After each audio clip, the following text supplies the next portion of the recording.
Okay, and we're live, and welcome to the Strength Matters webinar series, the trusted source for health and fitness. And today I am joined by the one and only, the legend that is Mr. Perry Nicholson, otherwise known as Perry Nicholson. Whichever one you want to prefer today, Perry, I don't mind. But hello, how are you doing over there?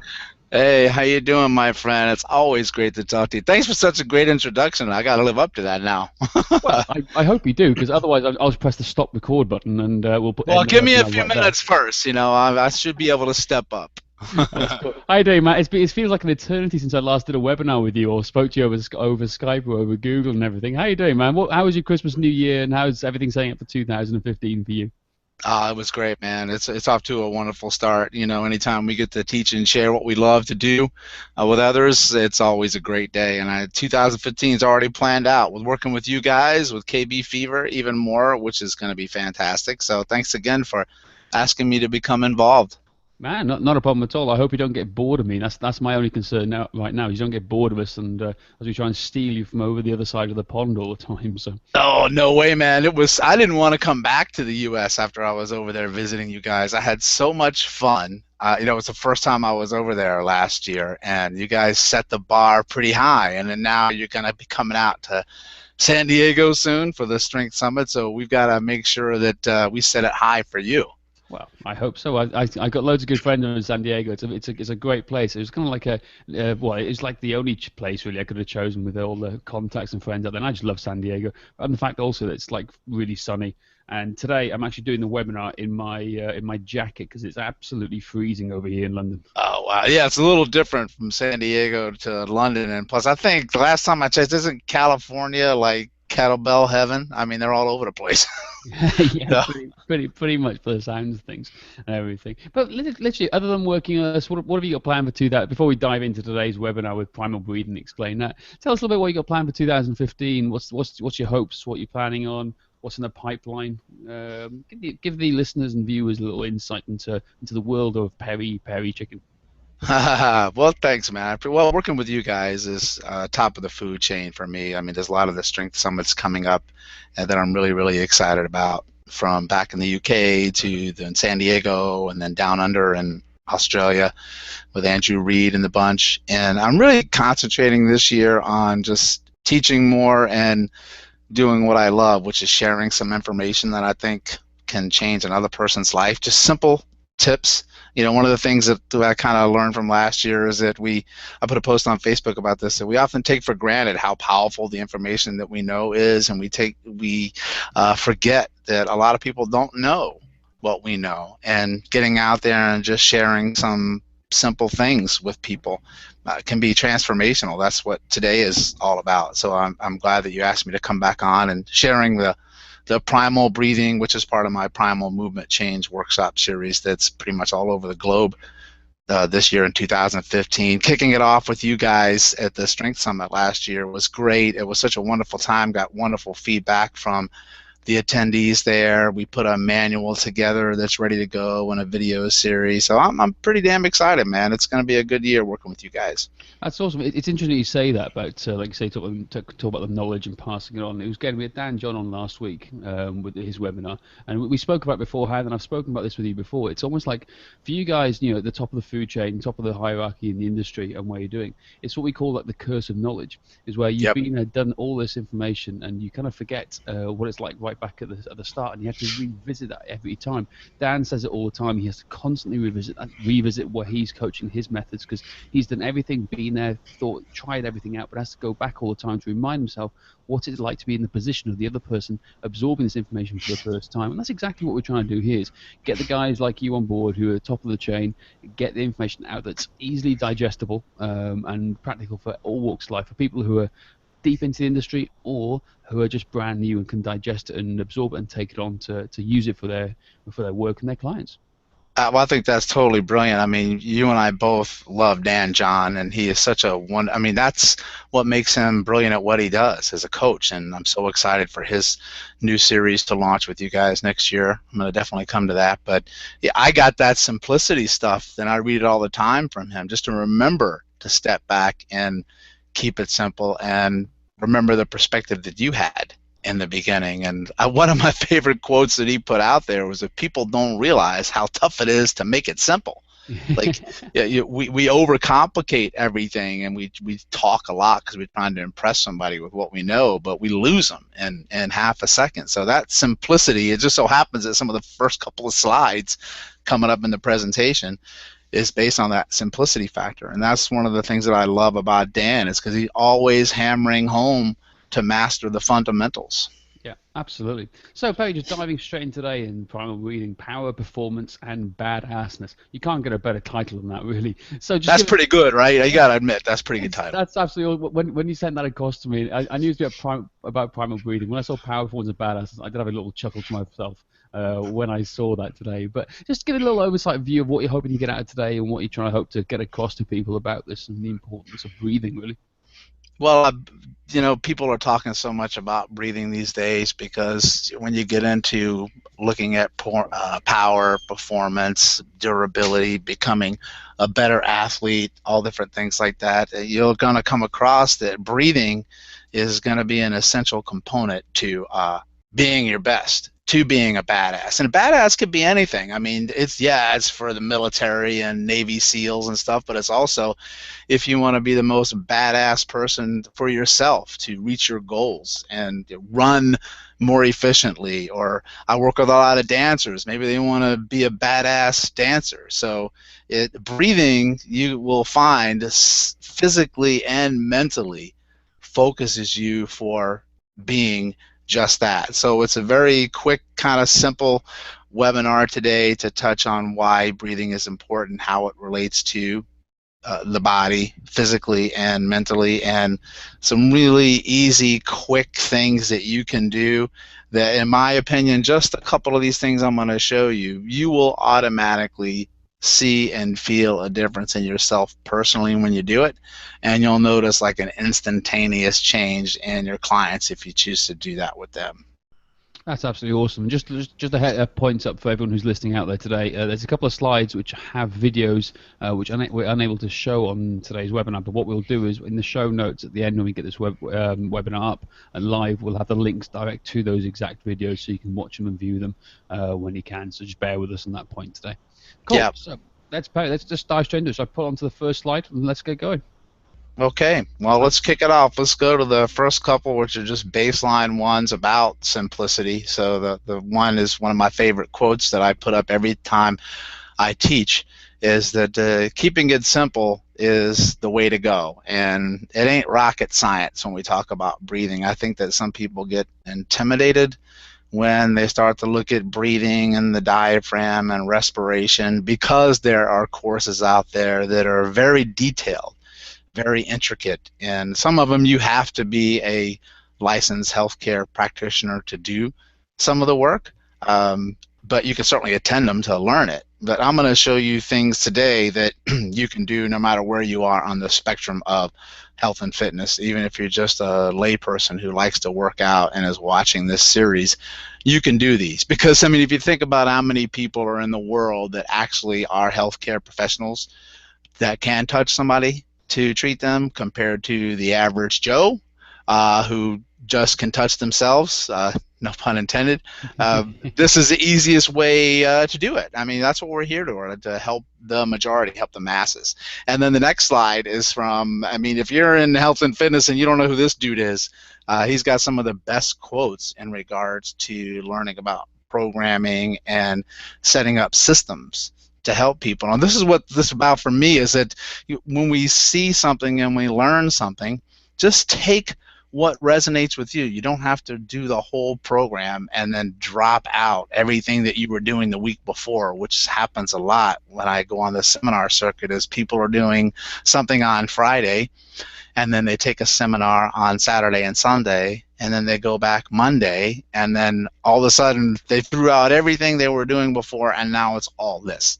And you probably see it yourself. So there's like up and down in the clients and your programming. They just don't know whether you're coming or where you're going. So take pieces from here and there, but never lose sight of making it authentic, making it for yourself first, and then transferring it over to your clients. And the easiest way you can do that is with with breathing, because that's going to transfer over to no matter what discipline that you love to do. If you want to swing a kettlebell, if you want to just do martial arts, if you're into animal flow, body weight work, if you want to pull heavy shit off the floor and, do massive deadlifts and strength training and power stuff, or you just want to go for a run or a hike, this transcends everything, because breathing is essential for life. I mean, if what's the ultimate form of breathing is being alive and moving, and then you're dead. That's it. There's nothing left. So Yep. we want to optimize the time that we're here. I was gonna say there's not much breathing going on when you're dead there now, is there? Well, the kind of funny thing is that when people get into high threshold, high intensity workouts, they very often stop breathing, and it's almost like you're killing your body and you're killing your brain when you hold your breath, which is not what you want to do. So let's get into it. So we're going to cover today some core 4 stuff. Very simple, what breathing really is, why it matters, why you should even care about it, because people think, well, I'm taking a breath, I'm good to go. But it's a linchpin that's very, very simple, and you'll find that when you have training plateaus that you can't break through, and you have tried everything and you're training harder and you're doing all these different things, very often the answer is just to step back and do the simple stuff like the breathing, and you can get over that plateau. And I see that a lot in the pain game. If you have pain anywhere in your body, you can pretty much rest assured that there's probably some type of breathing dysfunction, and if you can work on that, you can instantaneously make a change in the pain level that you're experiencing, getting in touch with your body. And what's pretty cool, you'll see later, is that just working with your diaphragm and working with breathing, you'll automatically make improvements in ranges of motion in every joint in your body, which is very cool. We'll go to how to assess it, simple stuff that you can do. And so you don't have to go like a whole hour evaluation and go crazy. And then we'll show you some very simple moves to help it, which is I like tactical breathing. So you can see that as we come up as well.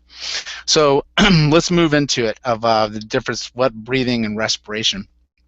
Sue Falsoni, who's a very dear friend of mine and gifted physiotherapist here in the U.S., and she teaches a lot. She had a great seminar that was on thoracic spine and breathing, and she talks about the difference between respiration and breathing. So respiration is what everybody does, right? Because if you're not breathing, you're dead, which we talked about before. So respiration is a subconscious activity. It's always happening. Breathing, on the other hand, is something that you have to consciously work on, that you pay attention to, so you can change how you're breathing, your cadence of your breathing, and when you want to apply these breathing strategies. If you go and you look back at any kind of enlightened master in the past, whether it be a Buddhist or a yogi or a martial artist, they're all going to come back and talk about finding your center, finding your power, finding your chi by going in through breathing. And some of them will call it meditation. I mean, you're never going to be able to reach that point of ultimate relaxation if you can't master your breathing. So the first thing to realize is that, yes, you can take back control of your body and make a big change just by focusing on breathing, not just respiration. So if you go to the next slide, it doesn't matter where you are on the continuum.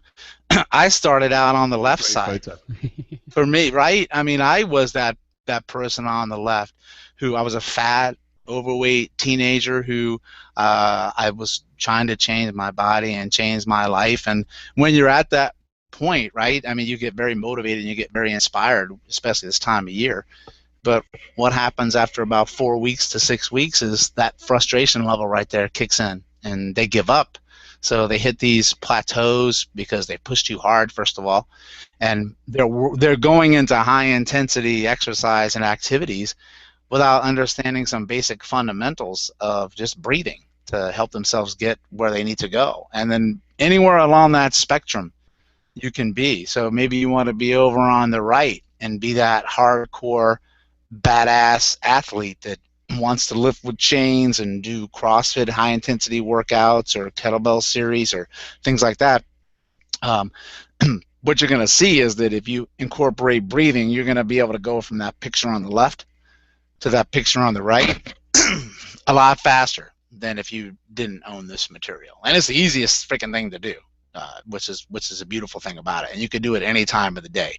So if your next thing over the slide, we really want to kind of take ourselves back. I mean, this is what my Primal series is about, is going back into moving like we used to be able to move, because, I mean, we're really screwed and our bodies, I think, where we are now. Technology is crazy what you can do now, but our brains and our bodies have changed very little over the last 150,000 years, and within the last 10 years we've accelerated further in the ability to have things done for us than we've ever done before. I mean, you could literally be a slug and just sit in your chair and don't do shit, and everything is done for you. It's quite funny to say that. I always think of now. I always come back to the thing. Have you seen the Disney film Wall-E with all those guys up in space? Yeah. I laughed when I saw that. I laughed, but I tell you what, I think we go as a society and as a nation, and everywhere in the Western world, really, we're getting closer and closer to that like blob-like status where it's like in hover chairs going around, because people are getting so lazy everywhere. Like, it's crazy. Did you see on the TV yesterday that dude who walked into a bear because he was texting on his phone? No, I didn't see that. Dude, You walked into a what? he walked into a bear. There was a bear walking down the street I think it was in California or somewhere. I'll find the link and put it up for people. Right, there was a good old grizzly bear walking down the street, and this dude is busy texting on his phone, and he walks straight into the bear, and they turned around and backed all the way back up. But again, his head forward posture, neck tilt. Mm-hmm. Looking down, and guess what he did? That's what he's doing. He was oblivious to everything else that was going on. It's the new posture, really, it really is. Texting with your head forward, down, looking down. Yeah, talk about body awareness. I mean, how aware of the surroundings are you? You're not. So, from a movement standpoint, I mean, if you want to change your body and you want to change movement, you need to become more aware. And then I talk to people about this all the time, because I work with people who teach self-defense, being aware of your environment. You are very susceptible to getting your ass handed to you when you're out in the world like that and you're into your phone. You don't have that danger awareness of something. If somebody's coming at you, if somebody's setting you up. And used to be a while back, they used to have those things here in the United States. I don't know if they had it over there, called the knockout game. Did you see those videos? I've not seen that, was it? That's where over here in the U.S. they had a string of things where these kids would just go out on the street, and they would take turns just going up to somebody who was innocently walking on the street and punch them in the face, and with the intent to knock them out. And it's called the knockout game, and people got seriously hurt. So if if you're not aware of what's with your surroundings, you're much more susceptible that way. So I tell my kids today that it's not just about your posture, which is key, but it's also about being social and being aware of your environment, so that you are the badass and you can take care of yourself. So it transcends a lot of stuff, for sure. And then sorry, just jump in there. For those guys who are listening in the chat room, I've just put the link to that guy walking into the bear. So if you do that later on and click it up, you can feel free to have a look later on. So that's cool. I have to check that out. Yeah, it is quite funny. Watch it. Cool. Next slide, Perry. Yep. Okay.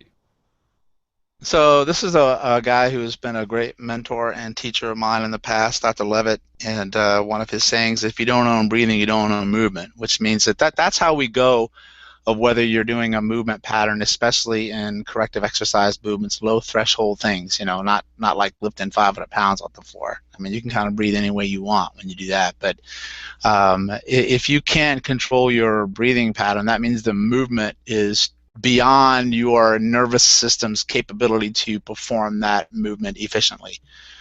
So let's take it for instance, if you're doing a low threshold movement, like a half kneeling position where one knee is on the ground and the other foot is forward, and maybe you want to do like a little bit of a chop and lift, or you want to press something over. Chop and lift is taking something from bottom up towards the ceiling, crossing your body, or maybe you just want to do a half kneeling press with a kettlebell.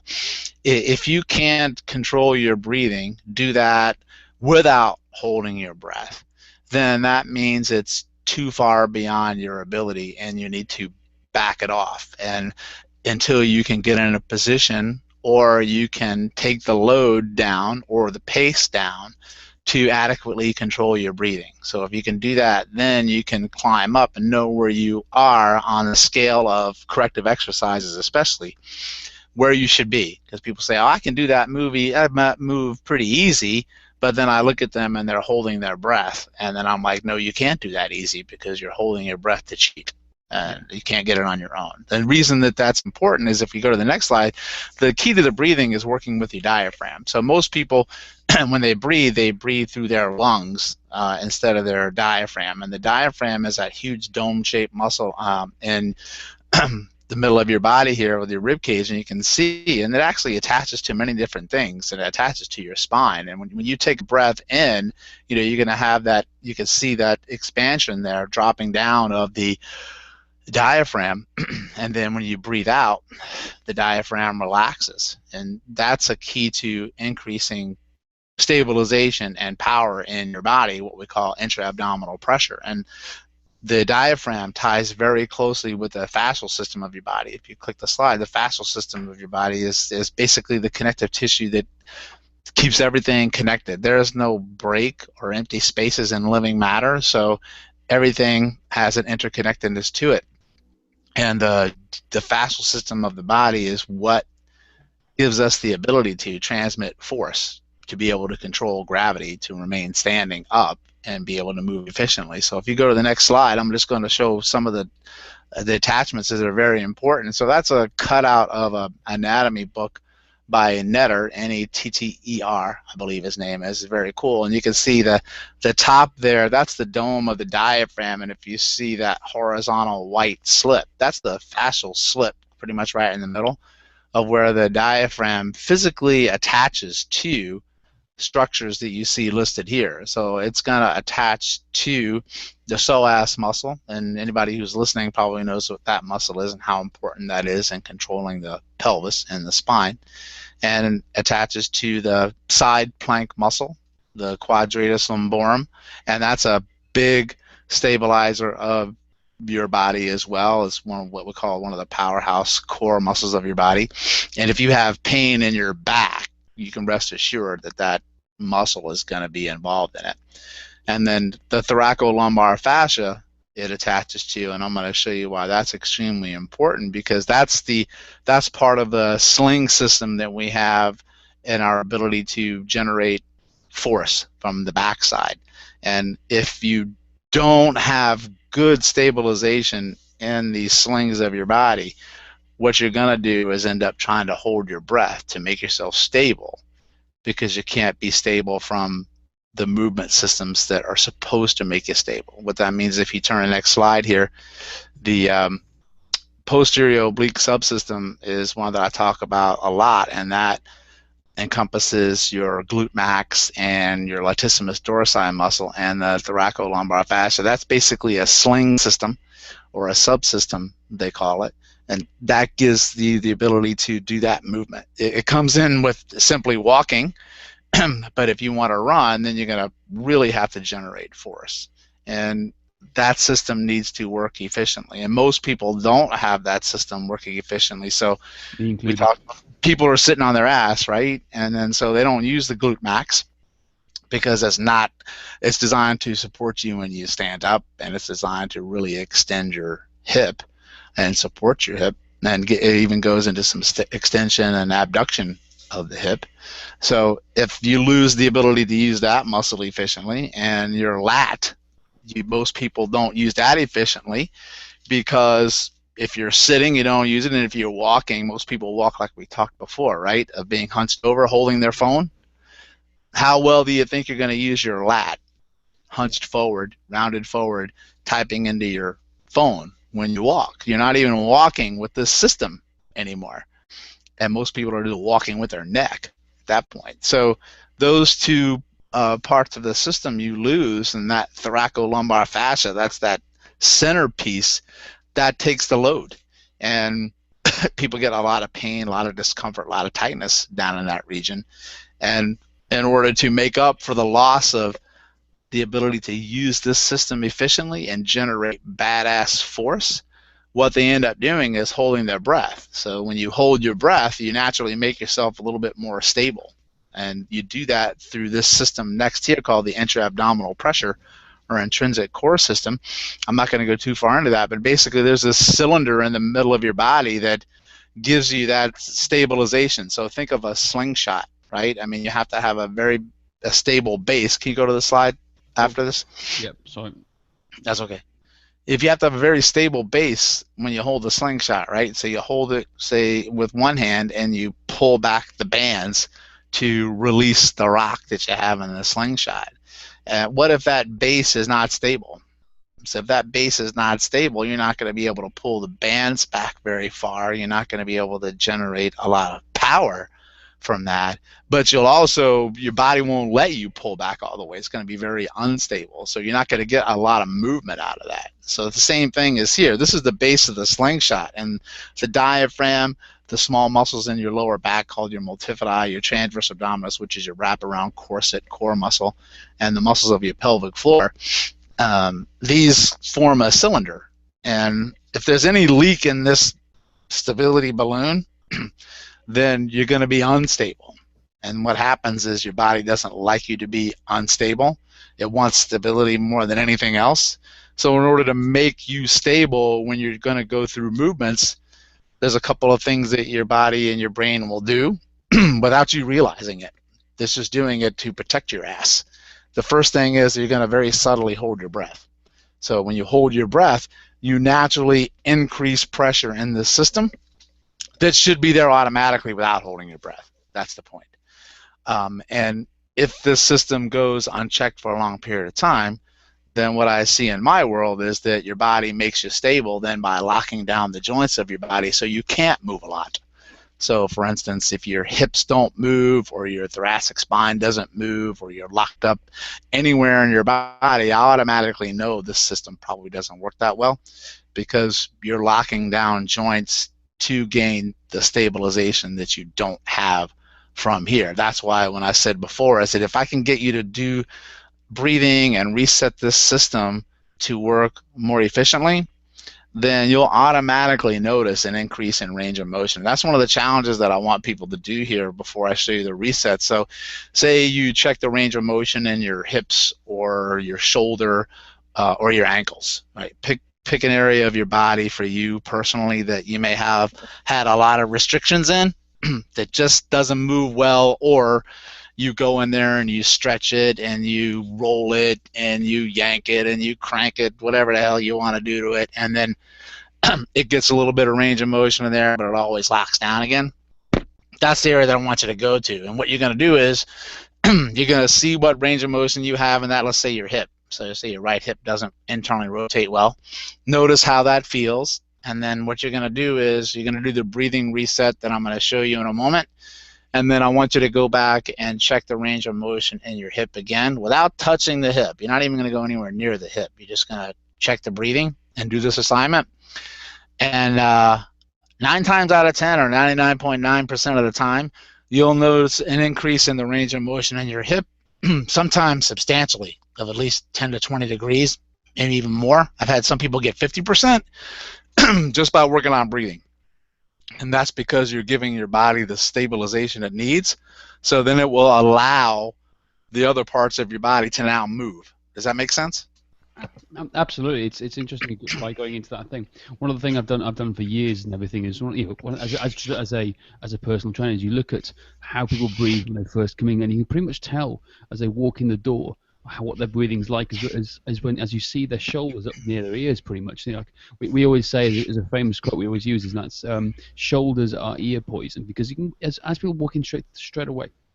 If their Yep. shoulders are near their ears, you can almost guarantee they got massive problems with breathing because they're probably breathing way too many times or shallow, not breathing efficiently, which is causing a whole load of well issues on the central nervous system, on everything else that goes with it. So breathing, I can't speak highly enough of, and you can break it down to such simple methods as you do it as well to see what's going on. And like I say, it doesn't take long to build it back up, but you've got to go back to the very start to rebuild it. You can't just dive in halfway and think, oh, this will work. But if they still have that restriction and that red face where everything stops, like I said, it's gone too far.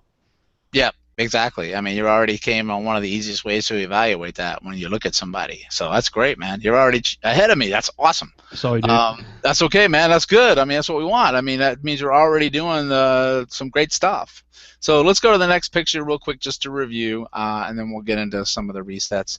So this is just a little bit more of a deeper representation of how the diaphragm is tied to your central nervous system. And neural edge high threshold strategy means that you're right on the edge of being able to control movement or go into total chaos when you do something. So during the movement spectrum, something is too easy, something is too difficult, or you've got what's called the sweet spot. The sweet spot is that neural edge where you have to challenge yourself a little bit to reach for it, but it's not too difficult. So if you make it too easy, you're going to fall back on patterns that are there's no reason for your body to change.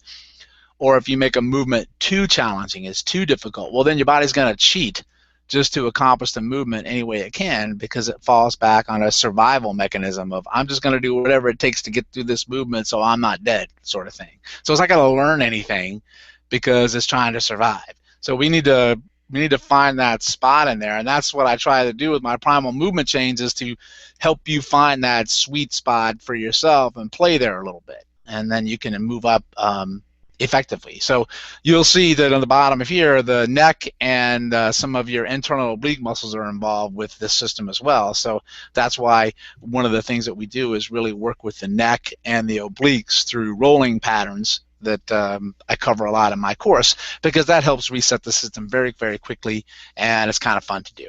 So with the next one over here, the reason the diaphragm is important is you need to relate that to the person that you're working with. There's a great term that I came across from a speed training coach about 5 years ago. Can you flip the slide for me? And it's called perceived relevance. And what that is a really nice way to say WTF should I care, right?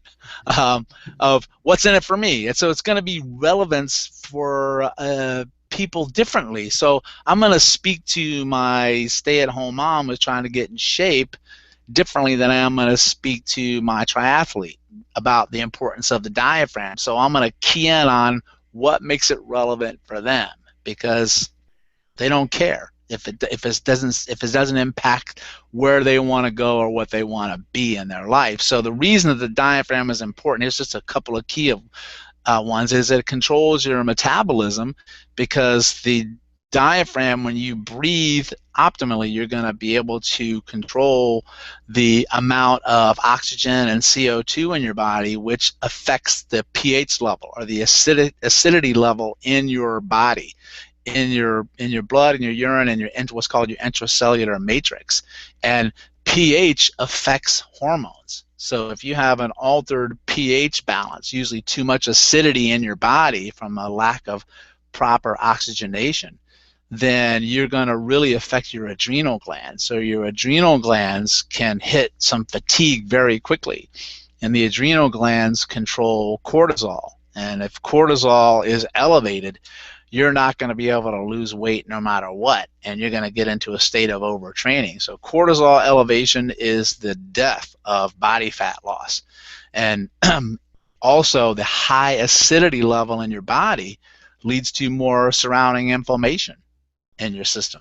So, and you're not going to be able to have good lymphatic drainage, a good circulatory with the water that you do take in. It just so happens that your brain is like 80% water. So if you have an altered breathing pattern, you're going to alter all this blood chemistry. So you're going to affect how your brain works and how that controls performance and how it controls weight loss. So when I'm talking to a stay-at-home mom, I'm going to be like, okay, Well, if we can work on your breathing and we can help you optimize breathing, we're going to be able to increase this blood flow, get your hormone levels up better. So we can help you lose about 5 pounds in a month just by working on breathing. Are you cool with that?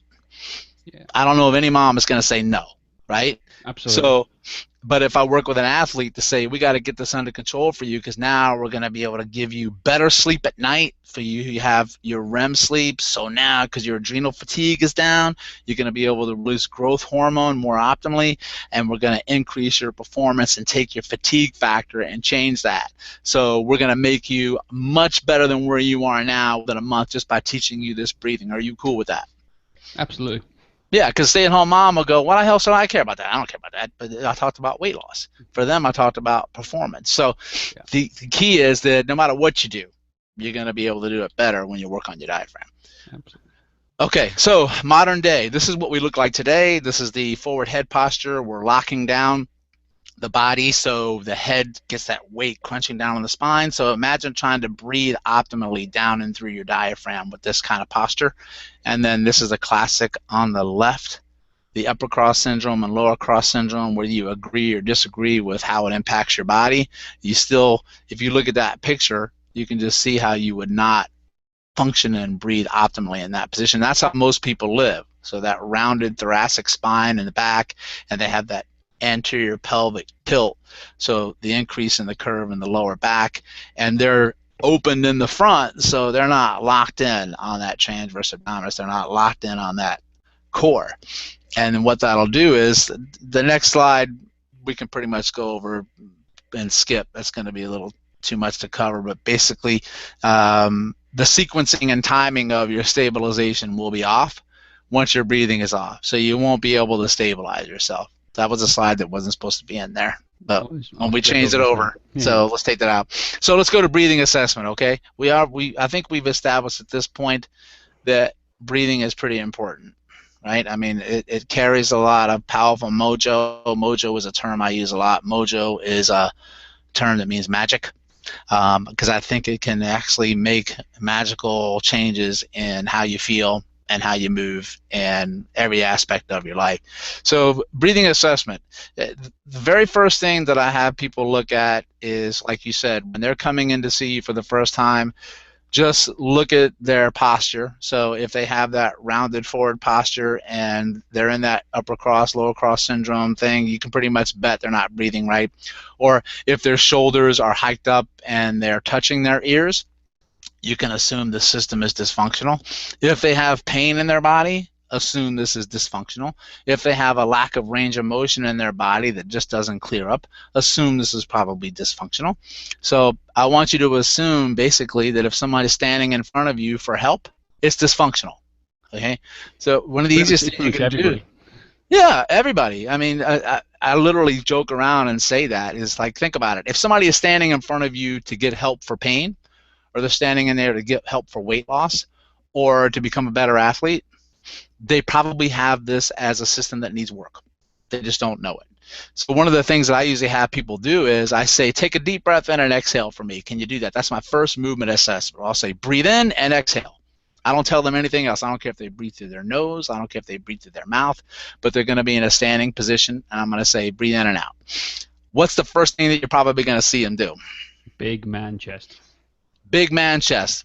Chest goes out, shoulders elevate up, right? And they have the hollowing in the midsection here, like they're trying to put on some tight jeans. So that's also a thing that you'll see culturally, because people want to suck in the gut to look thinner. So how they feel and look when they're out in the world affects how they breathe, because you try to breathe well by sucking your gut in to look thinner for the opposite sex. It ain't going to happen. You're going to be holding it in and not breathing from the right spot. So as soon as you elevate your shoulders up and you don't breathe from the diaphragm, basically what you should see when we get to it is that your abdomen, your belly button region, should move out and expand like a balloon, and your shoulders should stay pretty much level with the horizon. They shouldn't come up at all. If I see anything other than that, you automatically have failed my first movement assessment, and I know where I have to start with you on the corrective exercise continuum. But you can do other things as well, where I'm going to show you, you can look at rotation, thoracic spine rotation. You can look and see how they do with a loaded carry. can they control their breath with a loaded carry? If you have them do a plank on your elbows, can they breathe by holding a plank? Or can they breathe by doing a push-up? You'll see most people can't even do a push-up. And push-up, the key to a push-up is your ass. So, and your lat. And we already said that if you don't have that sling that we mentioned in the first part, then there's no way you're going to be able to do a push-up efficiently without holding your breath, right? Mm-hmm. So those are very easy ways that you can look and see, can they control their breathing while they're doing these activities? If they can't, that means we got to step them back and work on it. So if you go to the next slide, this is what it was supposed to be a pattern of just the rib cage elevating up. The picture didn't come through, but that's where you say, take a deep breath in. If the rib cage elevates up, then you know it's an abnormal breathing pattern. The next slide, you can have them do, or you do it on yourself. One hand goes on your chest, one hand goes on your abdomen, and then you say breathe in. You want to see the bottom hand move before the top hand, okay? And then I'm going to talk in a moment about 360 breathing, how it's important to breathe not only through the abdomen, but through the back of the rib cage as well. So if you flip the next one here, you can have somebody do a standing thoracic spine rotation. So feet together, it's Gray Cook, my mentor there in the blue shirt. You have somebody put their feet together and just twist, turn, and rotate to one side. Ideally, you want to have the shoulders go 90 degrees so they look like this individual here, and then the hips should go half the distance. So the hips should be half the distance between where the shoulders are. And then you check the other side. If there's any decrease in range of motion, that means that you have either some soft tissue restriction or you have a joint jam. And it could be in the hip, it could be in the thoracic spine, it could be down in the shin, it could be in the neck. You really don't know where from looking at this.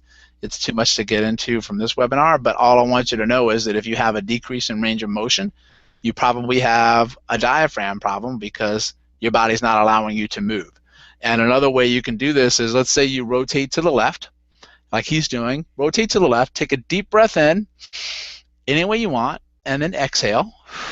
Nice and easy. And then I want you to rotate the opposite way.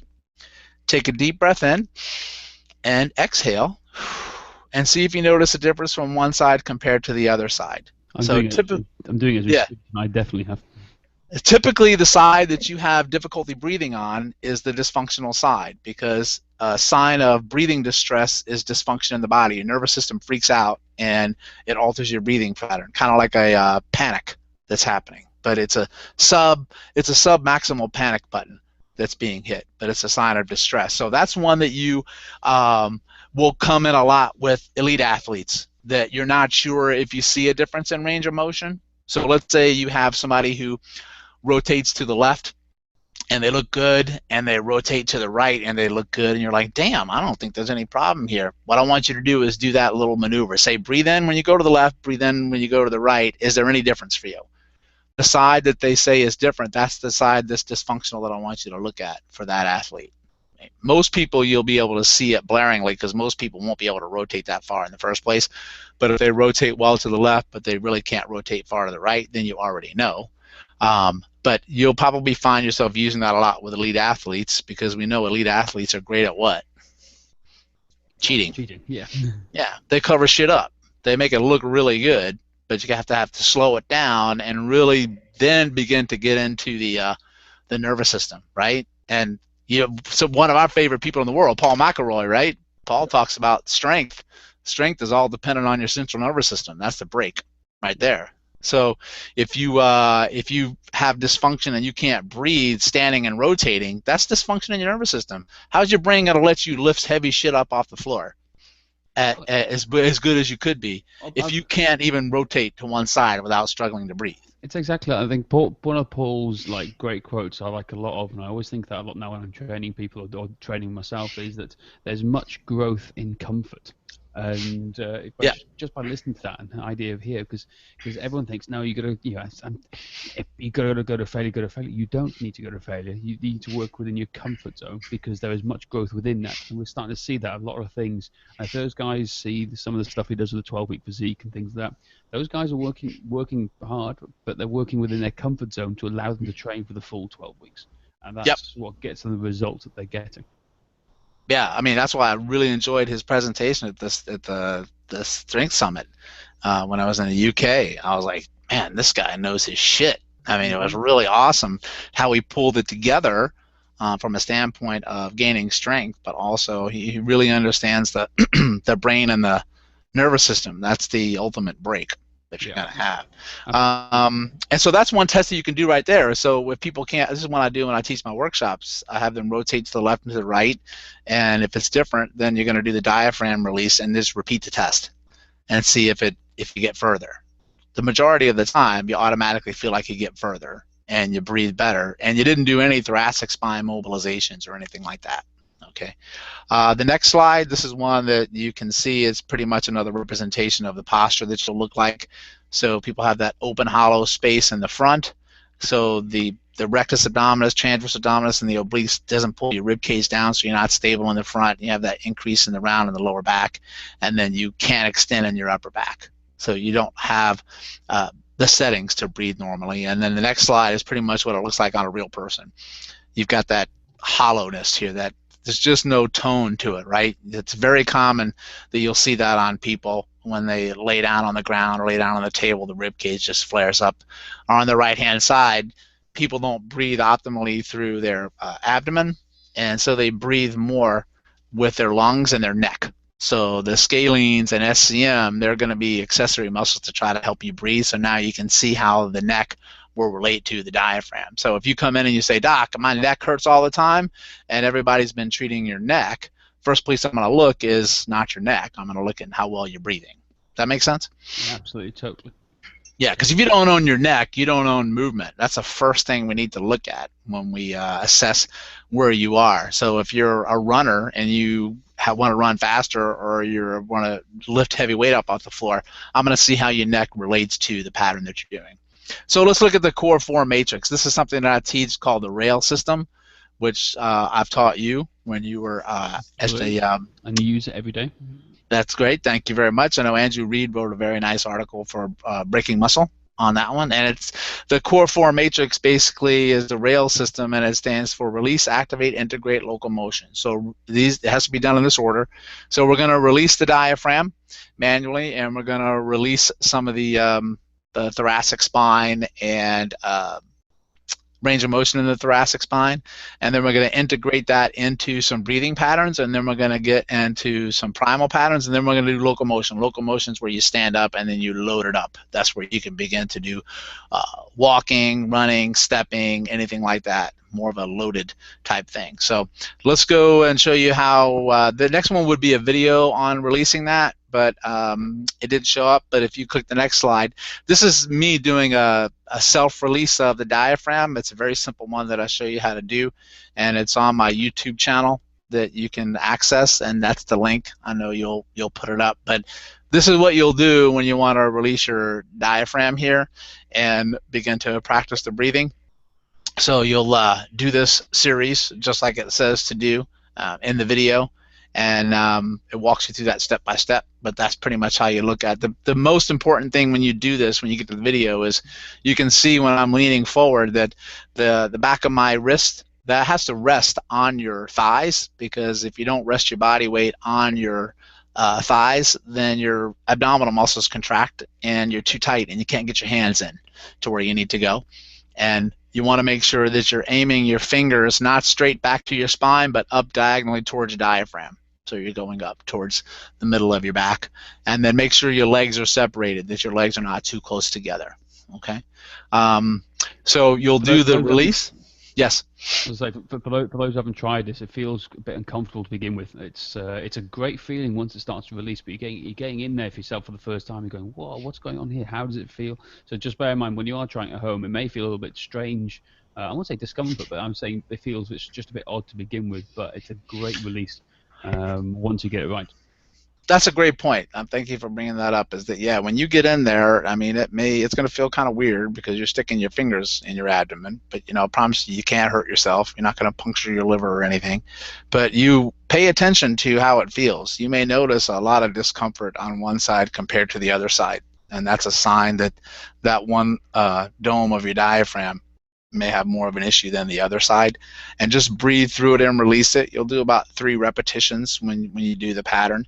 and it should begin to ease up. And this is what I want you guys to do at home is I just want you to do your release.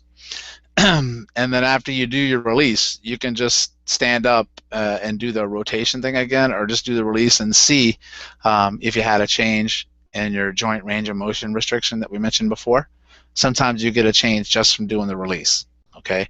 And then if you didn't, I still want you to go through the rest of this program. So you're going to do your release. Then after you do your release, then you're going to go to the next one. And you can do any way that you want to release the thoracic spine and open up the rib cage and rotation. So I just picked a couple of pictures off the internet with the next slide. You can just get on your foam roller and roll the thoracic spine and get a little bit into extension there. Can you change the slide, James? Yeah, sure. Sorry, it wasn't sliding across. That's okay. You're probably releasing yourself, right? The diaphragm, that is. Do you know what actually was? It's always the same. It's always on my left side. It's my left side of my diaphragm that always gets me more than ever, which kind of like ties in everything because it's always my left side for my shoulder, my grip strength, and my lats that don't want to work at all. So it's that pesky left side of my diaphragm. So yeah, there you go. So that's me in a nutshell.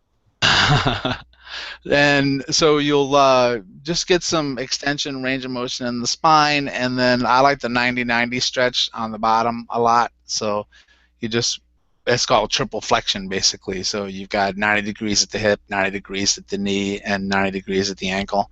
Very often you may have to put some support underneath your head there.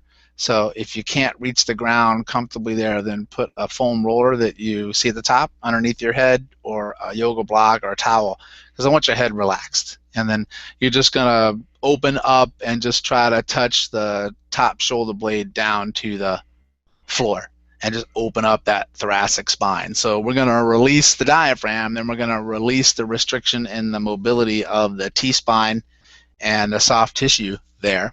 And then after you do that, then you're going to do what's called tactical breathing. I like tactical breathing a lot. It can be challenging, I'll be honest with you. Sometimes it's going to be hard to hit 4 seconds. So start and try to aim for 4. But if you feel like it's too much and you're going to start to get into stress, then you start at 2, then 3, and then work up to 4. But this is something that they actually teach the military, especially this is what the snipers use. And this with the new movie that came out here in the U.S. was American Sniper. I was about to say that's perfect timing. With it's perfect timing because people are into that. Yeah, this is what they teach everybody: the first responders, firemen, police, SWAT, anybody that's got to deal with stressful environments, right? And then some people, your body going into work that you hate your job, or you're going and sitting in traffic, it's responding physically like a first responder. It doesn't know that it's not a fire. I mean, it does consciously, but subconsciously, it's going to react the same way if you're running into a fire or you're sitting in traffic and some ass cuts you off, and you just get crazy, right? Or you want to run in and do a crazy high intensity workout. Your body's going to do first responder type stuff. So tactical breathing is the easiest way that you can calm yourself down. It's what they do before they take a shot. Right. So what you're going to do is this. Ideally, you should be in a comfortable position, usually down on the ground on your back with your knees bent, feet flat, so in no form of distress. But if you want to do it seated, you can. I don't recommend you do it standing because it can be too much. You're going to inhale for 4 seconds in through your nose. So you're going to go 1, 2, 3, 4, and you're going to hold it for 4 seconds. And then you're going to exhale for 4 seconds via pursed lips, and you may find that you'll rush through that. Okay, but it'll get better. And then you want to hold the exhale for 4 seconds, and then repeat 4 times. So it's 4, 4, 4, 4, 4. Does that make sense? Absolutely. And if you can't do that, then you start at 3. Okay, and that's how you can begin. You'll automatically get into that state of relaxation. If you don't get in the state of relaxation, you have to lower your seconds and work up to it. It's kind of like, hey, I can't do 10 push-ups right now. I know I want to. Let me start with 2 or 3. Okay. And then you go there. But you'll see that that's a wonderful way to reset your system and very easy to do. And when you do your breathing, make sure that you expand through your diaphragm. So remember, your shoulders should stay down. You're not breathing through your rib cage. You're breathing through your abdomen. And I want you to think of what they call 360 breathing, where you're trying to inflate the balloon in your abdomen. So your stomach should expand out, but I want you to try to expand through the back of your rib cage, and where your mid back meets your lower back. That's the most important part. So people can sometimes breathe very easily with practice through the belly, but they still have a hard time breathing through the back. So just think of inflating a balloon in your midsection. Okay, that's what I want you to do for that, for the 4 seconds in and then out. If you get lightheaded, obviously you might, because your oxygenation and your CO2 levels might change. But do it for 4 times. You can certainly do it more than 4 times, but 4 times is a minimum that I want you to do. Cool. But hey, you forgot to add a sixth bullet point in there, and that's to pretend you are a sniper at the end of it. So as you're doing it, to make sure you're pretending in your head, in your mind, that you are a sniper. Yeah, don't be a real one, unless you're actually in the military or something. But yeah, so it's like put your body and your mind there. Sometimes just thinking like that, knowing that I'm going to be cool like a badass sniper. I mean, that transcends over to help you practice with your breathing. But then after you do that, so you've released it, then you've done the breathing, and now I want you to go to the next slide. This is just one thing you can do. This is me at the Strength Summit, actually, there, down on the ground, and I just got into a rocking pattern. So I just sat down with my knees below my hips, my hands below my shoulders, and I rocked back and forth, sitting on my heels and rocking forward. So my shoulders kind of went above my fingertips. And so it's lightly loading up the core. So it's a baseline loading up your joint, loading up your hip, loading up your core, loading up your shoulder, loading up your wrist. And then it's an easy way to get into a basic stabilization pattern with breathing. And just at this point, when you're going through that, just maintain normal breathing. You don't have to do your core 4 stuff. I just want you to breathe normally through your abdomen, do a couple of reps, and then you can stand up and you can go and push, pull, badass, kick, do whatever you want at that point. So it's a transition up that you get there.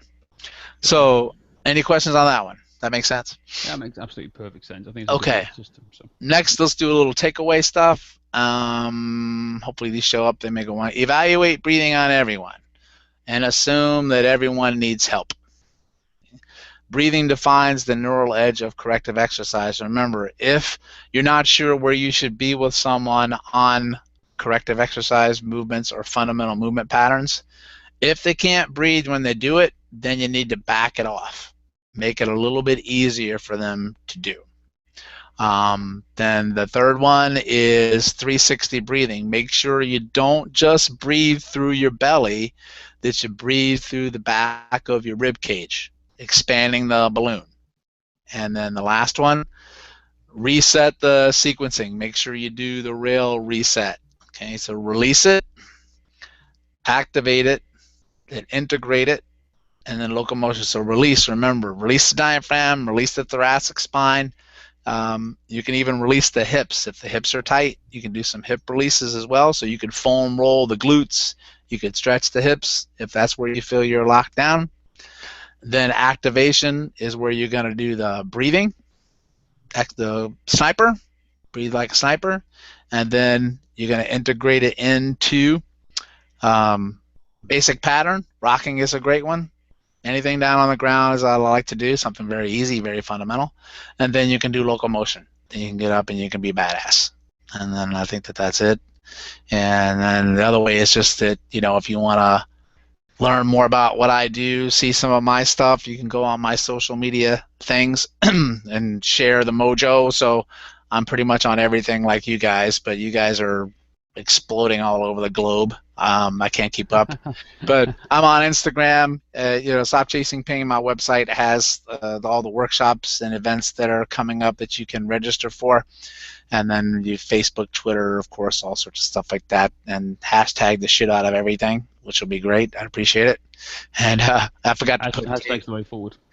Yeah, I forgot to put KB fever there, but And stop chasing. Well, SCP is that's your hashtag SCP. I was gonna say stop chasing pain isn't there, but SCP is there. No, it's good. It's like I said, you are all over there. I tell you what's great at the moment is seeing all your new images with quotes and stuff coming out, all the branded quotes and everything. They're popping up my newsfeed nearly every day at the moment. So you no, must have cool, thanks. you Yeah, must I enjoy those. yeah, they're Yeah, pretty good. You must have someone working tirelessly for you behind the scenes, designing them all for you, Perry. So.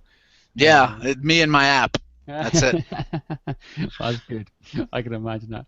Well, Perry, literally, I just want to say thank you so much for today. I think there's been a whole lot of takeaways, and like I said, for people who are been in the industry a long time, I'm sure they taken a lot of things out today based on breathing and the assessments that you do. And for those who I see on a consistent basis coming who are fresh into the industry, who don't look at breathing, this is absolutely something you need to start looking at and applying as soon as you possibly can because it makes a big difference. It's not the fun, sexy stuff that people want when they come to you for your facility. But you know what? If you can get people doing this just for a few minutes out of their session a day, you're going to make absolutely big life-changing differences to them and how they move, how they feel, how they how they deal with pain, and also again ultimately more importantly how they perform and how they get stronger.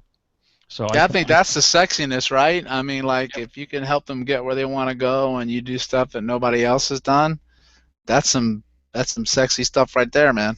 Yep, it's exactly that. Like I said, I think the way you said it earlier on about how you dress it up to explain to people to how why you could explain to it for different people require different explanations. So like I said, the stay-at-home mom who's got the kids needs a different reason for the tactical athlete or the high performance athlete for why they need to do this breathing stuff.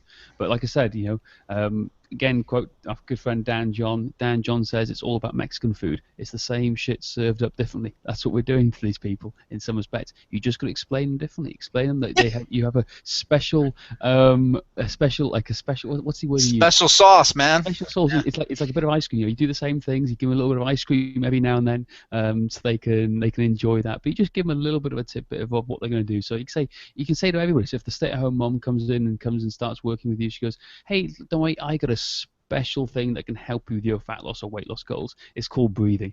And or if the high performance athlete comes in and they want to get better at their they want to knock off like a millisecond off their 100-meter time or whatever, you can say, "Yep, I have a special thing that can help with that too. It's called breathing." It works. It just I say it's Mexican food. The same shit served up differently. It's just how you present it. It's like a comedian basically, just exactly like a comedian. Just say the jokes, perform the jokes, and that's how it's going to do. Yeah, that's how you do it. Because we ultimately have to remember, right, that we're dealing with a human being that has their own motivations, their own goals, their reasons for Yeah. doing things. They just need some guidance and some focus on how to make that happen. And like you said before, it's really going to come down to that fundamentals, but Yep. pulling it all together. And I think that that's ultimately what does it. And this is we always talk about being the blue ball, right? Like Yep. in a sea of red balls. Yep. Who the hell wants to go to a red ball? I mean, like let me be a blue one, Yep. pun intended. Yeah. That breathing can do that for you.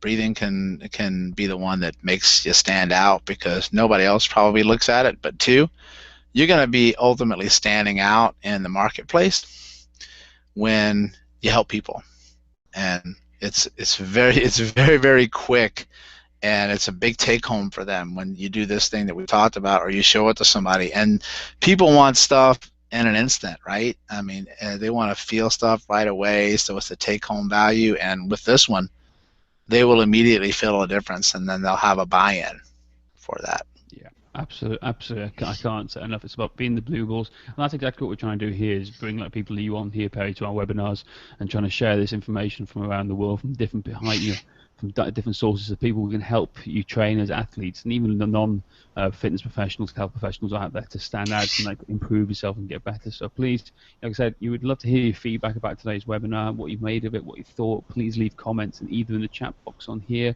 or on the website once you get a chance to digest all the information and apply it for yourselves. It'd be really appreciated. Know that we're going in the right direction and getting the information to you that's relevant and that's useful to you and your clients' needs, and also to you for yourself. Perry, I just want to say a huge thank you for today, my friend. Once again, you've pulled it out of the bag. hashtag and done an absolutely fantastic job. Undoubtedly, we'll be seeing much more of you in San Diego Yeah. in a couple of months' time. So we can't wait for that, and I'm sure we'll pull you on for another webinar at some point very, very soon. Any final words you'd like to say to the people out there, all the Strength Matters members? Any final words? Anything you'd like to say? Any words of wisdom you'd like to impart and leave a thought for the day? Maybe anything you would like to say. Well, hopefully I've imparted a couple of words of wisdom up to this point, so that filled people's brains up. I just wanted to yeah, take the opportunity to thank you again for allowing me to come on and share the things that I love and I hope can make a change for people. And I, I think if I probably had to share one thing is like we talked about before, is never underestimate your ability to change another person's life by one idea or one new thing that you learn, and to respect the learning and respect the process. And now that you've seen it, try it on yourself and go out and apply it. And my tagline is do mojo, do Mm-hmm. magic. Absolutely. But Barry, I think you missed one other hashtag off that list as well. I think it's hashtag knowledge bombs from yourself. So I think Right. that's absolutely one. I think that's one for the next slide you need to put out there. Anyway, I'll add that guys, one. Sure. absolutely. Barry, for me personally, thank you very much. And on behalf of everyone else out there, thank you for sharing and giving us your time. We know you're such a busy man and everything. Thanks so much. We'll speak to you very soon. And for those out there on the Strength Matter members, thank you for tuning in. And we'll speak to you next time. Thank you and Thank goodbye. you. Barry, say goodbye. Thank you.